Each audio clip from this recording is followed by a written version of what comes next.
అత్తయ్య గారు ఏమైనా అంటారనా? నేను చెప్తాను రా. అమ్మగారు అనాల్సినవన్నీ అన్నారు సార్. నేను పడాల్సినవన్నీ పడ్డాను. నిజానికి నేను మీ గురించి మాట్లాడడానికే వచ్చాను. మీరు లేకపోయేసరికి ఇంట్లో వాళ్ళతో విషయం చెప్పాలని ప్రయత్నించి చెప్పలేకపోయాను. నా గురించా? ఏం చెప్పాలన్న చౌకంగా? నేను ఈరోజు మిమ్మల్ని జీ హాస్పిటల్లో చూశాను సార్.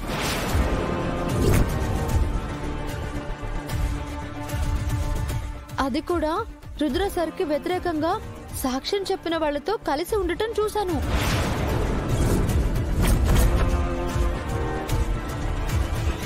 మీరు వాళ్లతో ఎందుకున్నారో, వాళ్ళు ట్రీట్మెంటింగ్ చేస్తున్నా అతనెవరో నాకేం అర్థం కాలేదు. పైగా వాళ్ళు మీరు వాళ్ళకి కావలసిన వ్యక్తి అని కూడా చెప్పారు. ఇదేంటి మొత్తం చూసినట్లే చెప్తోంది? ఎలా చూసింది? దీనికి నిజం ఎలా తెలిసిపోయింది? మీరు వాళ్ళతో కలిసి ఉండటమే నాకు పెద్ద చిక్కు ప్రశ్న అనిపిస్తే, మిమ్మల్ని బయటకు పంపించాక వాళ్ళు చేసింది చూసి వాళ్ళెంత దుర్మార్గులో నాకు అర్థమైంది సార్. డాక్టర్ గారి గొంతు మీద కత్తి పెట్టి ఆ పేషెంట్ని దాచి అక్కడెవ్వరూ లేరని అబద్ధం చెప్పారు. పైగా రుద్ర సార్ కూడా ఎవరినో వెతుక్కుంటూ అక్కడికి వచ్చారు. నాకు తెలిసి వాళ్ళు సార్ని చూసే భయపడి అతన్ని దాచడానికి ట్రయింగ్ చేశారనుకుంటా. నేను ఆ విషయం సార్కి అక్కడే చెప్పాలనుకున్నాను. అంతలోనే అక్కడంతా గందరగోళం జరిగి కుదరలేదు. అయినా నానేమైనా చెప్తే సార్ వింటారో లేదో అది కూడా తెలియదు. అందుకే మిమ్మల్ని నేరుగా అడుగుదామని ఇక్కడికి వచ్చాను. అంటే నువ్వు నన్ను అనుమానిస్తున్నావా గంగా? అయ్యో లేదు సార్, నిజం తెలుసుకోవాలి అనుకుంటున్నాను. మీరు వాళ్లతో కలిసి ఉండటానికి, మీరు వాళ్ల మనిషి అని చెప్పుకోవడానికి ఏదైనా కారణం ఉందా? లేక వాళ్ళు మిమ్మల్ని ఏ విషయానికైనా బెదిరించి మీ చేత రుద్ర సార్కి వ్యతిరేకంగా పనిచేసేలా చేస్తున్నారా అని అడుగుతున్నాను. నువ్వు సామాన్యురాలివి కాదే. ఏ అనుమానం లేదంటూనే అన్ని నిజాల్ని రాబట్టాలని చూస్తున్నావు కదూ? అవును గంగా, నువ్వు వినింది చూసింది అంతా నిజం.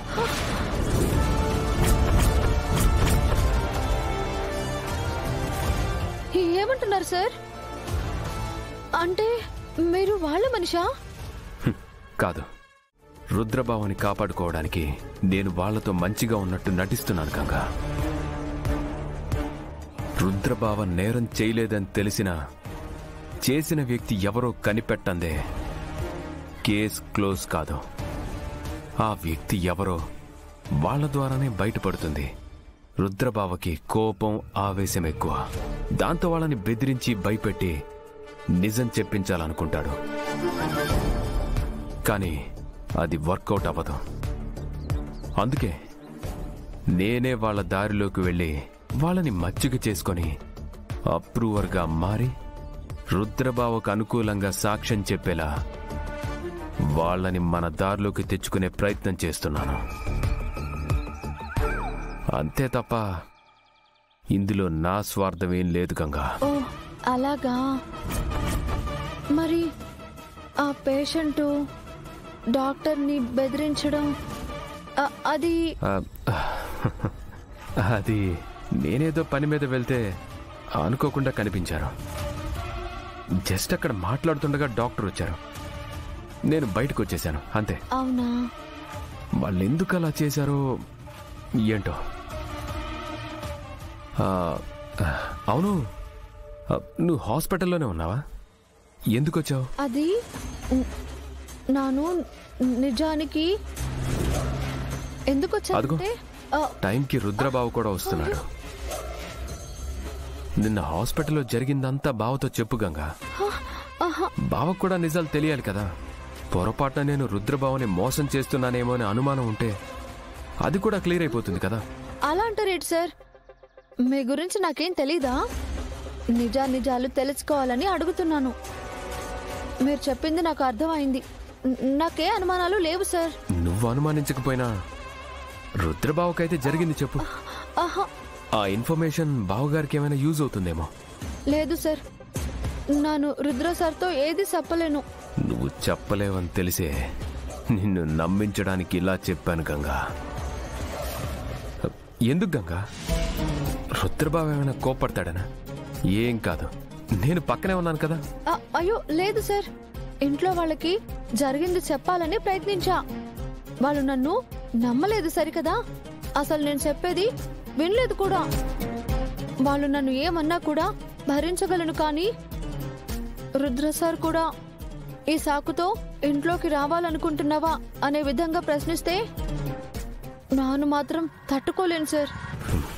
చాలా డెప్త్కి వెళ్ళిపోయావు గంగా. వాట్ ఎవర్, నీ భయం నాకే ప్లస్ అయిందిలే. ఇదిగో ఇదిగో తప్పిపోయిన అల్లుడు. ఏమన్నావు? అదేలేవో అల్లుడివి కాబోయి తప్పిపోయావు కదా, అందుకే ముద్దుగా తప్పిపోయిన అల్లుడు అన్నాను. ఏం బాలేదా? నీ మొహంలా ఉంది. అసలు ఈ గొడవ అంతా నీ వల్లే వచ్చింది.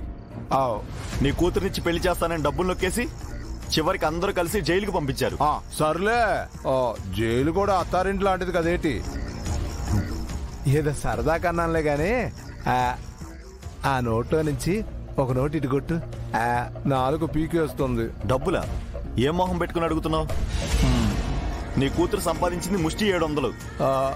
అందులో నీ కూతురేమో వాళ్ళమ్మ మందుల కోసం అడుగుతుంది, నువ్వేమో నీ మందుకు కావాలని అడుగుతున్నావు. అసలు మీ కంటికి నేను ఎలా కనిపిస్తున్నాను? దాని మందుకు ఇవ్వకపోయినా పర్లేదు కానీ నా మందుకు మాత్రం ఖచ్చితంగా ఇచ్చి తీరాలి. ఎందుకంటే నీకు నా వల్ల చాలా లాభాలు ఉపయోగాలు ఉంటాయి, మరి అర్థం చేసుకో.